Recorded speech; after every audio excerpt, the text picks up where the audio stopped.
Good morning BA second year economics students. मैं आपको अभी तक हिस्ट्री ऑफ इकोनॉमिक थॉट में जो हमारा पेपर है आर्थिक विचारकों का इतिहास, तो इसमें अब तक हमने मर्केंटिलिज्म, फिजियोक्रेट्स और एडम स्मिथ का शुरुआती कॉन्सेप्ट इनविजिबल हैंड तक हम लोगों ने पढ़ लिया। इवन श्रम विभाजन का भी कॉन्सेप्ट हमने थोड़ा बहुत समझ लिया है। आज हम श्रम विभाजन की महत्ता और श्रम विभाजन पे ही बात करेंगे, जो कि जिस पे एक फुल लेंथ क्वेश्चन बनता है, डिवीज़न ऑफ लेबर और इम्पोर्टेंस ऑफ लेबर। तो इस पर एक फुल लेंथ क्वेश्चन बनता है, तो हमें किस प्रकार से इसका उत्तर देना होगा, हम उसी तरीके से इसको पूरी तरह से समझने की कोशिश करेंगे। सबसे पहले श्रम का महत्व पर हम बात करते हैं। जहाँ वणिकवादियों का मत था कि धातु ही संपत्ति का साधन है, और उन्होंने अनुकूल विदेशी व्यापार द्वारा समाज की समृद्धि बढ़ाने पर जोर दिया था। इसकी प्रतिक्रिया स्वरूप प्रकृतिवादियों का विचार था कि प्रकृति ही संपत्ति का साधन है, और उन्होंने कृषि पर इस कारण जोर दे दिया था। डॉक्टर केने का स्पष्ट मत था, जो कि प्रकृतिवादी थे, कि सभी संपत्ति का, चाहे वह व्यक्तिगत हो अथवा राज्य की हो, खेती ही इसका स्रोत है। और इन दोनों ही मतों के विरुद्ध एडम स्मिथ ने संपत्ति के वास्तविक स्रोतों के रूप में श्रम की महत्ता का विवरण दिया था और उस पर जोर दिया था। तो अब आपके पास में तीन व्यूज़ आ गए। एक तो मेटल्स, प्रीशियस मेटल्स, यानी कि धातु, जो जैसे गोल्ड है, सिल्वर है, इसके ऊपर अगर हम बात करें तो वो वणिकवादियों का विचार। प्रकृतिवादियों के लिए हम बात करें तो प्रकृतिवादियों ने कृषि को बहुत महत्व दिया, संपत्ति का आधार वो बताया। उन्होंने गोल्ड और सिल्वर को संपत्ति का आधार बताया, और प्रकृतिवादियों ने कृषि को संपत्ति का आधार बताया, और एडम स्मिथ ने लेबर को संपत्ति का आधार बताया। तो इस तरह से श्रम संपत्ति का साधन है, ये उनका स्टेटमेंट था एडम स्मिथ का। और उन्होंने अपनी पुस्तक के प्रथम वाक्य में ही ये स्पष्ट किया है कि न तो धातु और न ही खेती संपत्ति का साधन है, वरन श्रम संपत्ति का साधन है। तो ये स्टेटमेंट किसने दिया है? एडम स्मिथ ने। वार्षिक श्रम प्रत्येक राष्ट्र का वर्ष विशेष में उपलब्ध श्रम ही कोश है। तो उन्होंने कहा कि श्रम है तो वो कोश है, और जो उसके जीवन में उसके वार्षिक उपयोग में आने वाली आवश्यकताओं एवं सुविधाओं की वस्तुओं की पूर्ति करता है। और ये वस्तुएं या तो उस श्रम से तत्काल तैयार होती हैं अथवा उनके द्वारा अन्य देशों से खरीदी जाती हैं। स्मिथ का विचार था कि यदि किसी राष्ट्र की प्राकृतिक दशाएं दी हुई एवं निश्चित हैं और श्रम परिवर्तनीय है, तो उस राष्ट्र का धन श्रम बढ़ने के साथ बढ़ता है और श्रम घटने के साथ घटता है। तो उन्होंने लेबर को महत्व दिया कि लेबर जो है वो बहुत महत्वपूर्ण है, और लेबर ही आवश्यकता, जो सुविधा, जो भी वस्तुओं की पूर्ति है वो लेबर के माध्यम से ही होती है, आवश्यकताओं और सुविधाओं की पूर्ति। और जो भी राष्ट्र का जो धन है वो श्रम के साथ बढ़ता है और श्रम के साथ ही घटता है। तो श्रम की महत्ता एवं श्रम विभाजन के क्रम में हम देखते हैं कि उत्पादक एवं अनुत्पादक श्रम क्या होता है।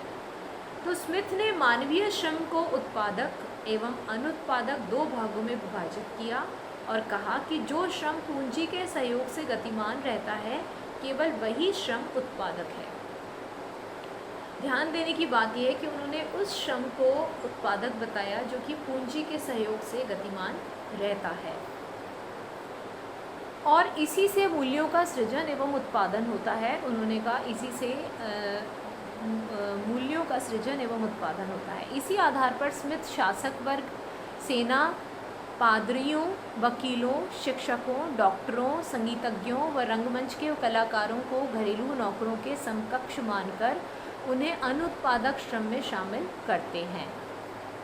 तो अब स्मिथ ने क्या कहा कि जो शासक वर्ग है या सेना है या जो फादर्स हैं, जो चर्चों में फादर्स होते हैं, पादरी, एंड वकील होते हैं, एडवोकेट्स, टीचर्स हैं, लेक्चरर्स हैं, डॉक्टर्स हैं, म्यूजिशियंस हैं, ड्रामेटिस्ट हैं जो कि नाटककार हैं यानी कि रंगमंच के कलाकार हैं, वो कलाकारों को घरेलू नौकरों के समकक्ष मानकर उन्होंने अनुत्पादक श्रम में शामिल कर लिया था।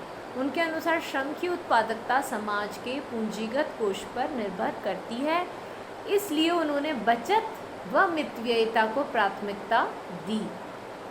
कृषि, उद्योग तथा व्यापार आदि सभी धंधों में लगे हुए व्यक्ति उत्पादन करते हैं। वे व्यक्ति अनुत्पादक श्रम में आते हैं जिनके श्रम से मूल्य पैदा नहीं होता। तो उन्होंने कहा कि जिनके श्रम से मूल्य पैदा होता है केवल वही श्रम उत्पादक श्रम माना जाता है, बाकी श्रम अनुत्पादक माना जाता है। तो ये एडम स्मिथ का विचार था श्रम के बारे में। और श्रम विभाजन का एक उन्होंने कॉन्सेप्ट दिया था जिसको हमने थोड़ा सा समझने की कल भी कोशिश की थी। तो श्रम विभाजन एडम स्मिथ के आर्थिक चिंतन का प्रारंभिक बिंदु है और वे वेल्थ ऑफ नेशंस का जो प्रारंभिक जो बात है उसमें श्रम विभाजन से ही करते हैं। और पुस्तक का जो प्रथम खंड है, प्रथम अध्याय का जो शीर्षक है वो है of the division of labour. और इसमें वो दूसरे व तीसरे अध्याय की विषय सामग्री भी श्रम विभाजन से संबंध रखती है। स्मिथ के अनुसार श्रम विभाजन एक प्रकार का सामूहिक सहयोग है। स्मिथ के अकॉर्डिंग जो श्रम विभाजन एक प्रकार का सामूहिक सहयोग है और कोई भी व्यक्ति अपनी सभी आवश्यकताओं को स्वयं ही पूर्ण नहीं कर पाता है। उनके विचार में उन्होंने कहा कि इस कारण से समाज में सामाजिक सहयोग से वस्तुएं उत्पादित की जाती हैं। मतलब कोई भी उत्पादन प्रक्रिया है तो उसमें बहुत सारा श्रम लगा हुआ होगा, उस एक निश्चित मात्रा में श्रम लगा हुआ होगा। तो इन्होंने इस बात को कहा कि एक अकेला पूरा उत्पादन किसी भी वस्तु का उत्पादन नहीं कर सकता।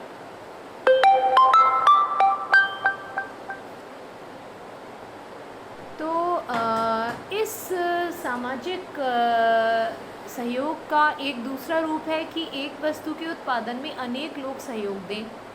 जब ऐसा होता है तभी इसे श्रम विभाजन कहते हैं। तो इसका मतलब एक वस्तु का उत्पादन जो चल रहा है उसमें बहुत सारा श्रम लगा हुआ है, जो एक निश्चित मात्रा में श्रम लगा हुआ है और वो श्रम मिलकर के जो कार्य कर रहा है उसी को ये कहते हैं कि दैट इज़ श्रम विभाजन। श्रम विभाजन की प्रकृति एवं उसके लाभों को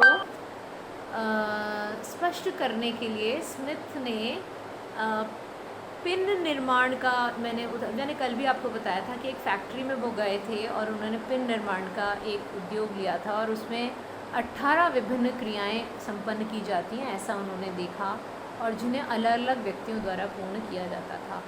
तो ऐसे में फिर उन्होंने कहा कि एक ऐसी ही पिन फैक्ट्री का वर्णन करते हुए स्मिथ कहते हैं कि उसमें 18 की जगह केवल 10 व्यक्ति ही काम कर रहे थे। एक पिन निर्माण में गए, वहाँ पे 10 व्यक्ति ही काम कर रहे थे। तो वे उतने कुशल नहीं थे, परंतु आवश्यक मशीनों एवं उपकरणों के साथ श्रम विभाजन का प्रयोग कर वे एक दिन में करीब 12 पाउंड या 48,000 पिनों का निर्माण कर रहे थे। तो अर्थात प्रत्येक 4800 पिन बनाता था, परंतु उनमें से प्रत्येक यदि बिना श्रम विभाजन के अलग से कार्य करता तो वह दिन में शायद 20 पिन भी नहीं बना पाता। तो ये एक उन्होंने इस तरह से श्रम विभाजन के कॉन्सेप्ट को बताया और श्रम विभाजन के लाभ बताए, जिसमें उन्होंने कहा कि मुख्य रूप से उसका श्रम विभाजन का लाभ एक तो उत्पादकता में वृद्धि होती है। जैसे उन्होंने एक उदाहरण दिया कि 4800 पिन सारे मिलकर के बना रहे थे, लेकिन अगर एक व्यक्ति से खाली अकेला सारी प्रोसेसिंग करता तो केवल 20 ही पिन बना पाता। सेकंड, उन्होंने समय की बचत कहा कि जब एक व्यक्ति एक ही क्रिया करता है तो इससे समय की बचत होती है, क्योंकि एक स्थान से दूसरे स्थान पर जाने अथवा एक औज़ार को छोड़कर दूसरा औज़ार लाने में जो समय बर्बाद होता है वह बच जाता है। परिणाम स्वरूप उत्पादन में स्वतः ही वृद्धि होती है तथा उत्पादन लागत भी कम हो जाती है। तो और फिर उन्होंने बताया कि कार्यकुशलता में भी वृद्धि होती है। कार्यकुशलता में वृद्धि होती है क्योंकि वो व्यक्ति अपनी जिसमें वो माहिर है, जिस प्रोसेस में वो माहिर है, जिस प्रक्रिया में, जिस कार्य को करने में वो माहिर है, वही कार्य उसको अलॉट कर दिया जाता है, तो वह अपना बेस्ट उसमें देता है, अपना बेस्ट आउटपुट उससे फिर होता है, तो उसकी कार्यकुशलता में वृद्धि होती है और उसको सारे काम नहीं करने पड़ते हैं, वो अपना वही कार्य करता है जिसमें वो अपने आप को सहज महसूस करता है। आविष्कार भी इसका फ़ायदा है कि श्रम विभाजन से उद्योगों में निरंतर सुधार एवं खोज को भी प्रोत्साहन मिलता है।